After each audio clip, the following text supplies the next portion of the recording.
Pour un FM, le journal.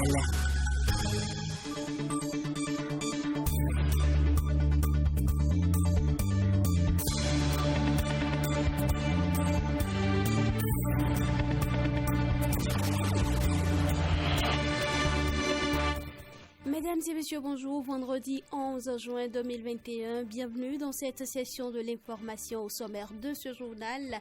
Audience à la présidence de la République ce jeudi 10 juin. Le chef de l'État, Patrice Talon, a reçu le président de la commission de l'UEMOA et l'ambassadeur de la République fédérale de l'Allemagne près le Bénin. Lancement ce jeudi 10 juin de la deuxième édition de la campagne nationale de plantation de plants de palmiers à huile sélectionnés. 125 000 plants sont mis à la disposition des planteurs privés. Et puis, en Côte d'Ivoire, le Premier ministre ivoirien et le ministre français de l'Europe et des Affaires étrangères ont inauguré ce vendredi l'Académie internationale de lutte contre le terrorisme.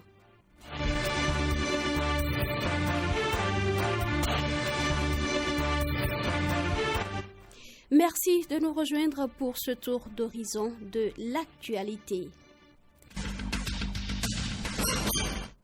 L'ambassadeur de la République fédérale d'Allemagne, après 4 ans de mission diplomatique, est allé faire ses adieux au chef de l'État ce jeudi 10 juin. Son Excellence, M. Achim Troster, l'ambassadeur s'est dit impressionné par la nouvelle dynamique qui est en cours au Bénin sous la gouvernance du président Talon. Voici sa déclaration au sortir de l'audience. Ce qui m'a surtout impressionné, c'est la nouvelle dynamisme qu'a pris le Bénin sous le gouvernement du président. Cette grande sérieuxité et grande discipline à mettre en forme au pied des réformes très rigoureuses qui faisaient aussi parfois de la douleur, mais qui s'avéreront très bénéfiques pour le pays. Je laisse derrière moi un pays en plein développement avec beaucoup d'amis. Ce qui m'a surtout touché, c'était la grande ouverture, la grande amitié avec laquelle j'ai toujours et j'ai un peu parcouru tout le pays, d'ici à Grand Popo, à Malanville et aussi à Tanguieta, la grande amitié et gentillesse avec laquelle on m'a accueilli dans chaque village, dans chaque ville du pays. Le président de la commission de l'UEMOA a été également reçu par Patrice Talon, Abdoulaye Diop, et Patrice Talon a discuté des questions économiques et financières. À la sortie d'audience, Abdoulaye Diop s'est adressé à la presse. Dans ce cadre, nous avons discuté de beaucoup de points, de questions économiques et financières. L'audience s'est déroulée en présence du ministre de l'économie et des finances et nous avons largement discuté de cela pour voir ce que la Commission pourrait faire pour que ces actions aient encore beaucoup plus d'envergure pour le bien des populations de l'Union. Il faudra voir comment se donner les moyens par ailleurs d'accompagner la relance de nos économies, parce que nous sortons d'une situation de pandémie avec les conséquences économiques que nous connaissons tous, une croissance économique qui a baissé. Le Bénin a été l'un des pays les plus résilients, même si le taux de croissance a baissé, il est resté positif à l'instar de quelques autres pays de la Commission. Maintenant, il faut engager la phase de relance et pour cela aussi, le travail sera fait pour permettre de repartir le plus rapidement. Évidemment, nous avons discuté de questions de l'heure, notamment des questions sécuritaires. Nous suivons tous, nous savons ce qui se passe dans la sous-région ouest-africaine, au niveau de l'UEMOA de façon générale. C'est vrai que les questions sécuritaires se posent de façon plus accrue dans un certain nombre de pays, mais tous les pays sont concernés et aucun pays n'est potentiellement à l'abri de ces difficultés-là que nous rencontrons. Abdoulaye Diop, président de la commission de l'UEMOA, je rappelle qu'il a été reçu ce jeudi par le chef de l'État. La deuxième édition de la campagne nationale de plantation de plants de palmiers à huile sélectionnés a été lancée ce jeudi 10 juin dans la commune de Tofo par le ministre de l'Agriculture, de l'Élevage et de la Pêche. Pour cette deuxième édition, 125 000 plants sélectionnés sont mis à la disposition des planteurs privés. À cette occasion, le ministre Gaston Dossoui a rappelé tous les avantages que procure cette plante. Suivez un extrait de ses propos. La commune de Tofor est une commune grenier du département de l'Atlantique, dirigée par une dame. Et c'est rare dans notre pays d'avoir des maires femmes. Je ne vous enseigne rien, mais sur le palmier, rien ne se perd. La racine serre, le tronc beaucoup. Les feuilles, on n'en parle pas. Les régimes entiers est utilisé. Même après les graines, les rafles sont utilisées. C'est un bon fertilisant. C'est encore un substrat pour faire des champignons. Et si nous avons le goût à l'industrialisation, les vieux troncs de palmier que nous abattons, que nous brûlons, n'auraient jamais été comme ça. On devait transformer comme des matériaux de construction. Mais sous le palmier, pendant encore 5 ans, 7 ans, vous pouvez encore produire beaucoup d'autres cultures. L'ananas peut marcher ici. Le maïs va marcher ici. Le soja va marcher. Beaucoup de cultures vont marcher. Même la banane, entre les lignes de palmier, jusqu'à 4 ans, 5 ans, vous pouvez encore récolter. Et c'est comme ça que nous allons combattre la faim, la malnutrition. C'est comme ça que nous allons combattre la famine et la pauvreté. Nous devons produire ce que nous mangeons et manger ce que nous produisons. Ici, pour ces quelques 10 hectares, je voudrais vous avertir que je vais faire un suivi particulier de cette plantation. Autre activité du ministère de l'Agriculture, le ministre de l'Agriculture, de l'Élevage et de la Pêche a officiellement ouvert les travaux de la session de formation des formateurs dans le cadre des modules complémentaires du recensement national de l'agriculture RNA. Ce recensement, qui entre dans le cadre de la campagne agricole 2021-2022, a démarré ce jeudi 10 juin. Le directeur de cabinet du ministre du Développement et de la Coordination de l'action gouvernementale a précisé que cette formation marque le début d'un processus. L'atelier de ce jour vient inaugurer le processus de mise en œuvre des modules complémentaires et sera suivi dans quelques jours de la formation des agents enquêteurs et leur déploiement dans tout le pays auprès des exploitants cibles. La Commission nationale sait désormais compter sur votre professionnalisme et votre sens du sacrifice pour atteindre les objectifs du projet. Il ne fait donc aucun doute que les attentes de cette session seront comblées et que vous repartirez de cet atelier suffisamment outillés pour assurer efficacement la formation des agents enquêteurs. Je voudrais profiter de cette occasion pour saluer les cadres du bureau central et des bureaux départementaux pour avoir mené à bien les opérations passées, notamment le module de base, dont les premiers résultats sont désormais disponibles et seront bientôt diffusés à tous les utilisateurs. Pour le directeur des statistiques agricoles, Alessandre Biaou, cette opération permettra de mieux évaluer la valeur ajoutée créée dans le secteur agricole. On l'écoute. Cette opération de collecte, la dernière du processus RNA, n'est pas la moins importante. En effet, elle vient compléter les données de structure collectées lors du module de base en fournissant les statistiques détaillées sur les maillons de la production, de la transformation, de la commercialisation des chaînes de valeur des principales filières de production animale, végétale et aquacole. Elle permettra ainsi d'établir de nouvelles références et d'évaluer au mieux la valeur ajoutée créée dans le secteur agricole. C'est donc une ultime phase capitale que nous inaugurons avec cette session de formation des formateurs qui, à leur tour, iront encadrer les agents de collecte devant recueillir les informations dans près de 1000 ZDA auprès de 15 000 exploitants agricoles.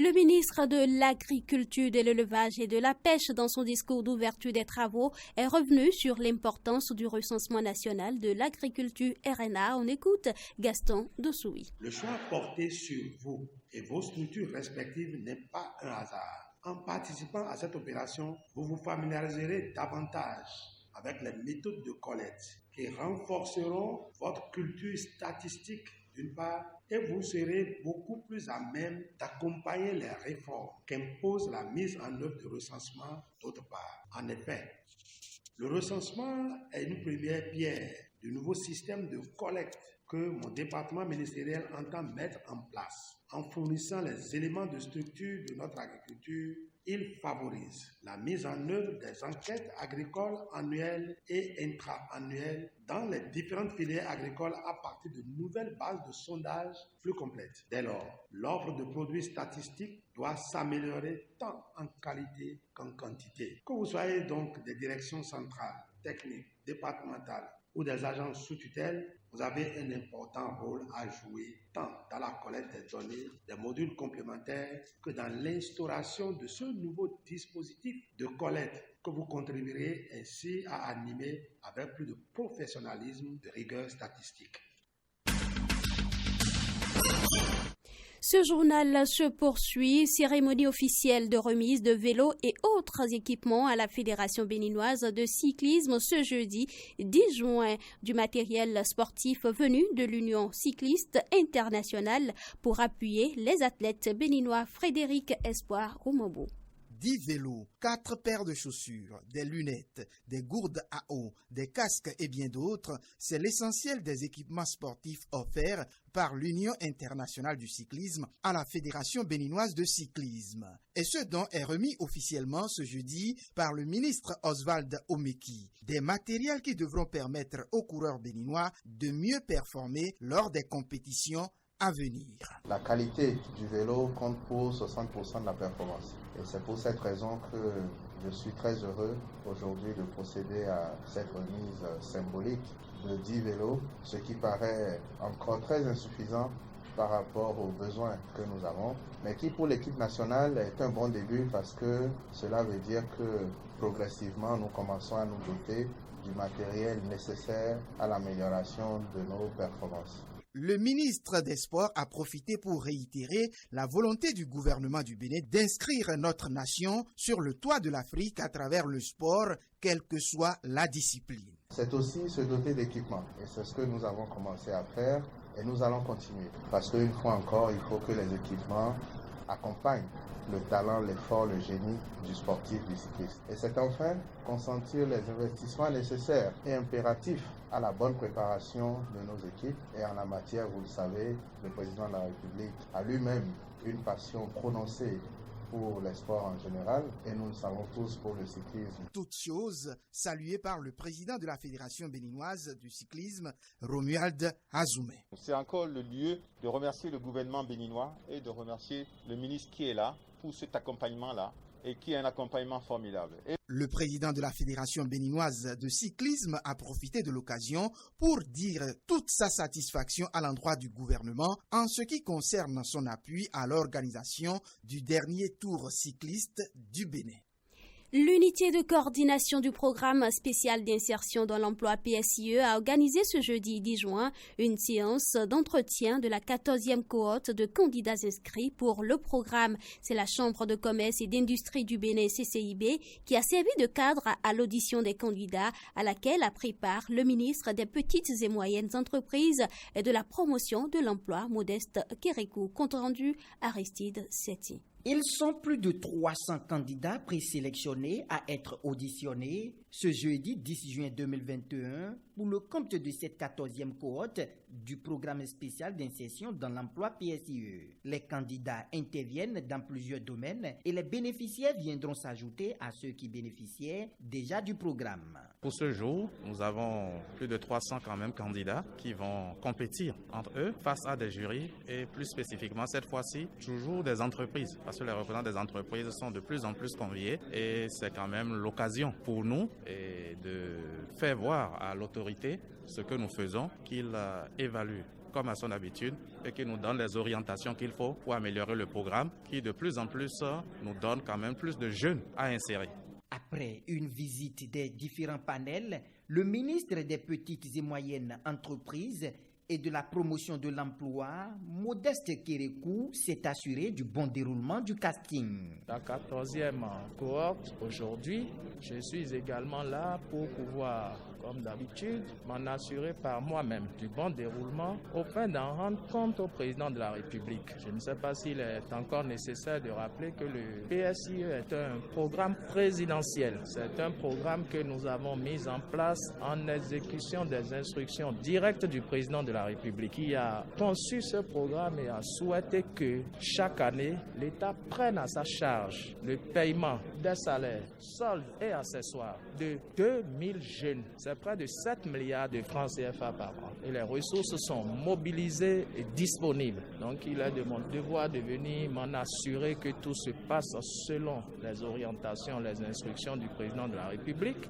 Il lance un appel aux jeunes en quête d'emploi et aux chefs d'entreprise. Je voudrais dire aux jeunes, à mes frères, à mes amis que nous sommes dans une autre ère. Le temps de la rupture, c'est l'égalité des chances. Tout se déroule dans la transparence. Les mécanismes sont mis en place. Je veux inviter tous les jeunes à candidater. Sur la plateforme, ils ont toutes les informations, les profils recherchés. C'est du bac jusqu'au doctorat ou au PhD. C'est vrai, c'est des diplômes ou des qualifications professionnelles. C'est vrai. Je veux dire également aux entreprises, à celles qui nous ont déjà fait confiance, qui ont déjà recruté des jeunes, d'en demander davantage si elles en ont besoin.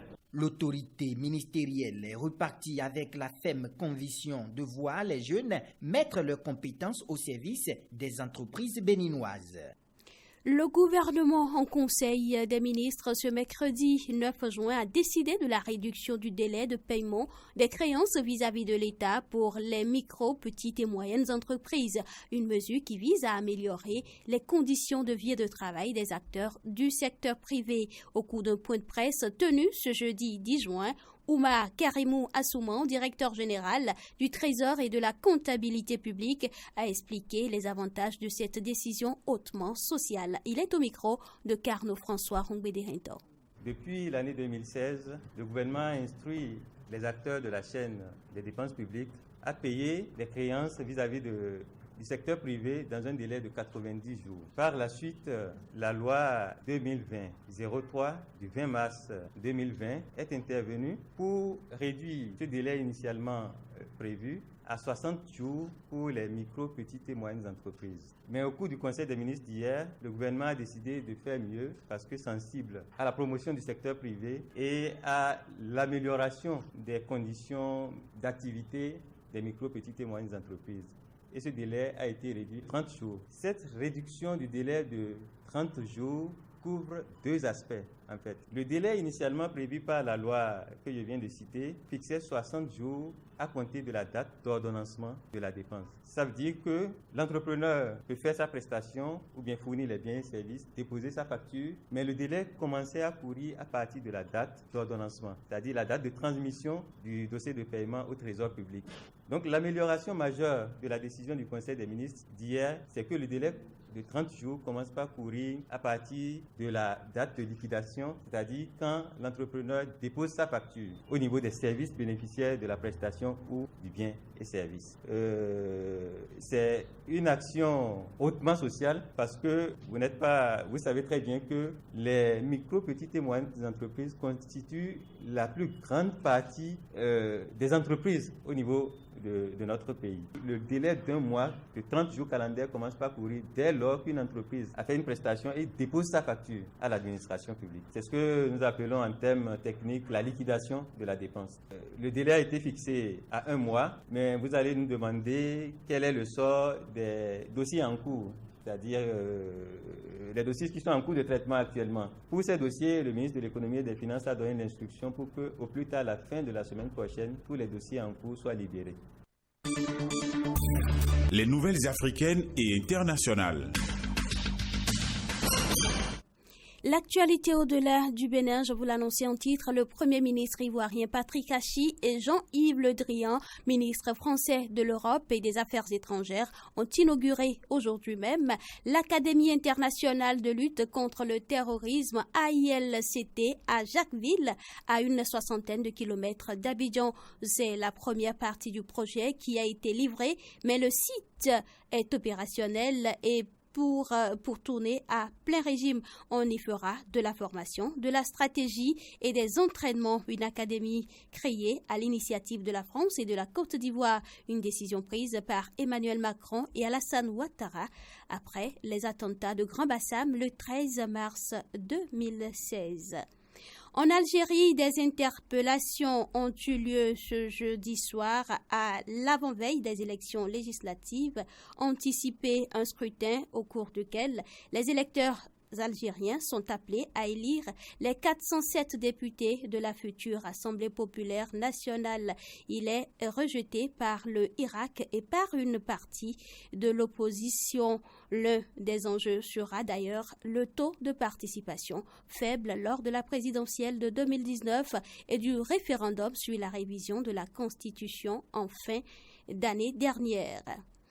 Et pour finir, après l'éruption du Niarangogo près de Goma, certains dossiers presque gelés refont surface. Les autorités sont alertées par la présence massive de dioxyde de carbone dans le golfe de Kabuno, situé dans le coin nord-ouest du lac Kivu. Elles accélèrent brusquement la procédure pour dégazer ce golfe enclavé et dont seul un étroit passage le sépare du lac. Il faut désormais des fonds pour éviter le risque de voir des millions d'habitants asphyxiés un jour dans la région. Pour le ministre congolais des hydrocarbures, c'est désormais une urgence. Le reste du lac Kivu à Goma regorge lui aussi de quantités importantes de gaz, dont le dioxyde de carbone, mais il ne présente aucun risque car il est loin de la surface selon cet expert.